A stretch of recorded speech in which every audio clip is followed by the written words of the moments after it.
As part of this section, we will see how to load data into HDFS using different commands. We will not only use commands, but also interfaces like Hue to get data into HDFS or download data from HDFS. That being said, first we will start with overview about Hadoop FS command. FS stands for file system, and there are several subcommands under Hadoop FS which we will be exploring. Some of the commands are -ls to list the files, -copy from local to copy data from local file system into HDFS, and then there are several others as well. Then we'll actually see how to copy data between local file system and HDFS. Local file system is nothing but the file system which is available on the Linux server to which you log in. From there, we need to use different commands to copy data into HDFS or from HDFS into the local file system. We will see both of them as part of this one. Once that is done, we will see how to copy data or move data within HDFS. There might be multiple locations in HDFS. From one location, you might want to copy into the other location, or you might want to move from one location to other location, or even you might want to rename. Those things will be covered as part of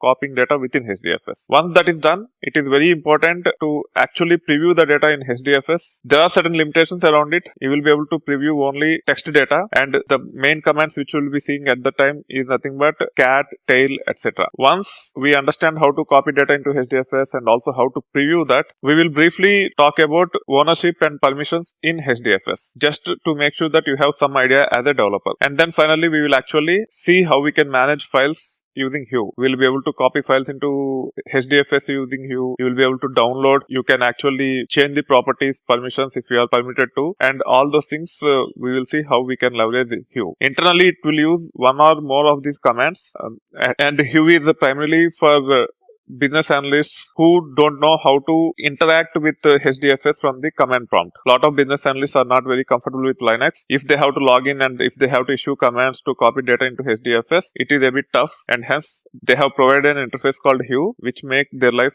a lot more easier. On top of managing files in Hue, you can also issue Hive queries, scoop commands, etc. We will see those things at a later point in time. That being said, this section is very good starting point for all those who want to get started with respect to Hadoop clusters. They will understand how to copy data into HDFS or vice versa, and also how to deal with files up to an extent. There are many other aspects of it, but we will be learning those things over a period of time as and when it is required.